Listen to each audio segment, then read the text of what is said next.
Olá, gente, tudo bem com vocês? Meu nome é Grisha e, como vocês sabem, sou russo e Rússia fica ao mesmo tempo na Europa e na Ásia, porque é um país muito grande.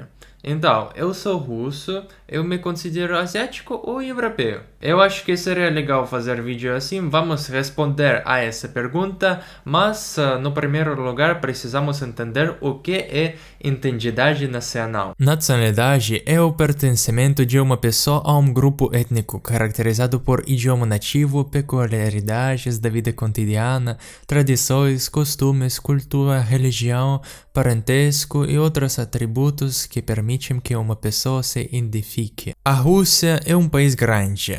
Esse país pode ser dividido em três partes: parte europeia, Sibéria e Extremo Oriente. Nasci e foi criado no Extremo Oriente da Rússia, que é a parte asiática do ponto de vista geográfico, né? Durante a Guerra Civil Russa, havia um estado chamado de a República do Extremo Oriente, o que enfatiza ainda mais minha identidade. Muitas pessoas pensam que a Rússia é um país grande e que a sua população está distribuída igualmente por todo o território, mas isso não é verdade. O Extremo Oriente ocupa 41% da área da Rússia, mas apenas 7 milhões de pessoas vivem lá, enquanto 110 milhões vivem na parte europeia da Rússia. O fato é que a parte asiática da Rússia foi colonizada e a parte onde nasci era a China até 1860. E minha cidade natal, Vladivostok, tem um nome chinês, Haishanwei. Por isso, sempre me divertia quando os chineses na internet me chamavam de ocidental, quando geograficamente moro a leste de qualquer território da República Popular da China. Existem aproximadamente 267 idiomas na Rússia. Meu idioma nativo é apenas o russo, mas meu sangue tem uma mistura de sangue indiano do sul da Sibéria por parte de meu pai. Infelizmente não posso especificar essa informação sobre meu pai, pois não mantemos contato porque ele é divorciado de minha mãe desde que eu tinha 2 anos de idade. No entanto, isso afetou minha aparência. Sim, não sou feio, não, mas em minha aparência há alguns traços asiáticos. Por isso não me encaixo na aparência estereotipada de um russo comum. Como se costuma acreditar no mundo, um russo deve ser loiro e ter olhos azuis, mas eu tenho olhos castanhos, uma barba que cresce mal e traços faciais arretendados. Por causa dessa aparência, durante meus anos de ensino médio, enfrentei um pouco de racismo quando meus colegas de classe me dizem que eu parecia um iraniano ou um turco. Com certeza isso é errado, mas está tudo certo, eu me acostumei. Vamos começar com o idioma. O idioma russo pertence ao grupo de idiomas eslavos, o que significa que posso entender muitos idiomas de cerca de 10 países do leste e do sul da Europa, como ucraniano, polonês, sérvio, croata, tcheco e assim por diante. Muitas pessoas dizem que o idioma russo tem influências fino-úgricas, mas isso é passível, mas essa influência é muito pequena, pois ainda não consigo entender o finlandês, ao contrário dos idiomas eslavos, né? O russo também não tem os sotaques, ao contrário da maioria dos idiomas europeus. Por exemplo, mesmo no pequeno Portugal, as palavras e a pronúncia mudam de norte para sul porque no século XI havia influência árabe no sul de Portugal devido aos estados emiráticos, que habitavam ao sul da Península Ibérica. Devido a esse fenômeno, é mais fácil para os falantes de português do Brasil entenderem alguém que fala galego, uma região da Espanha ao norte de Portugal, do que o português de Lisboa, capital do Portugal. Todos os seres humanos nascem livres e iguais em dignidade e em direitos. Dotados de razão, de consciência, devem agir uns para com os outros em espírito de fraternidade. Todos os seres humanos nacen libres e iguais en dignidade e dereitos dotados como están da razón e consciencia, devem se comportar fraternalmente uns cos outros. O próprio Brasil também tem grande número de sotaques. O sotaque paulista foi fortemente influenciado pela língua italiana devido aos imigrantes no estado de São Paulo.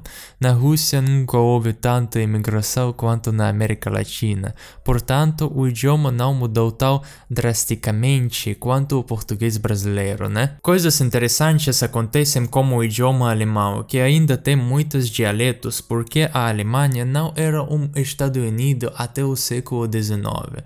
No que hoje é a Alemanha, havia muitos eleitorados que faziam suas próprias políticas, de modo que o idioma alemão em certas regiões da Alemanha manteve sua identidade. No passado, os espiões estrangeiros na Alemanha fingiam ser da Bavária ou da Áustria para que ninguém suspeitasse de seu alemão imperfeito no norte da Alemanha. O idioma russo tem pronúncia quase idêntica, portanto, se eu, como pessoa que nasceu em Vladivostok, falar como uma pessoa de São Petersburgo, não notarei nenhuma diferença.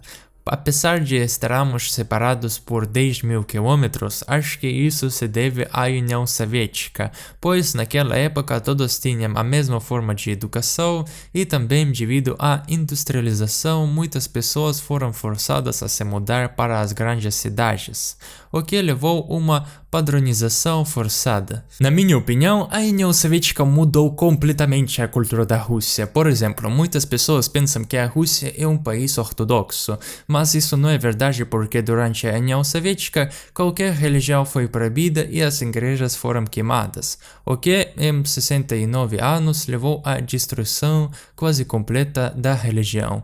Quando comecei a estudar o mundo, fiquei muito surpreso com o fato de que fora da Rússia as pessoas acreditam seriamente em Deus, como no Brasil ou na Romênia, enquanto na Rússia isso é apenas uma formalidade que ninguém leva a sério. A Romênia é um exemplo bastante interessante de preservação da religião, porque é um antigo país comunista que fazia parte do Pacto de Varsóvia, mas no final eles conseguiram preservar sua cultura e religião e a União Soviética não os impediu de fazer isso, mesmo sendo um dos países mais pobres da Europa. Vamos fazer a conclusão deste vídeo. Essa é uma questão muito complexa e antiga. A Rússia é como uma versão imperfeita da Europa. Certamente não é Ásia, porque todos nós usamos roupas europeias, né? Moda europeia, penteamos nossos cabelos de uma maneira europeia, cortamos nossos cabelos de maneira assim, né? Como fazemos europeus. Comemos comida europeia, não chinesa. Sim, com certeza, na minha região natal existe influência da comida asiática, mas nem tanto. Outro problema é que essas são as formas mais simples dessa vida ocidental, essa vida europeia, né? Porque ela não se aprofundou, não entrou na cultura. Observe a aparência e o comportamento das pessoas nas ruas. Eles são muito tristes, sombrias, irritadas. Observe como não há rostos felizes nas ruas. Isso deveria ser feliz. Por exemplo, quando você chega a um país sem alma, como a França ou a Itália, todos sorriem lá. Mas por que temos o oposto? Por exemplo, como os motoristas se dirigiram nas estradas da Rússia, ninguém dá espaço a ninguém para economizar alguns segundos de tempo. Isso acontece mesmo na Tailândia, aqui onde eu moro. Ninguém não vai te beneficiar de graça, entendeu? Onde está essa ajuda fraterna uns aos outros que existe na Europa, por exemplo? A Rússia ainda tem um longo caminho a percorrer para alcançar o nível da Europa, da vida europeia. Agora, sou um poliglota que fala 6 idiomas e mora na Tailândia, então não sei o que eu deveria ser porque estou me tornando um homem do mundo. Tchau, tchau.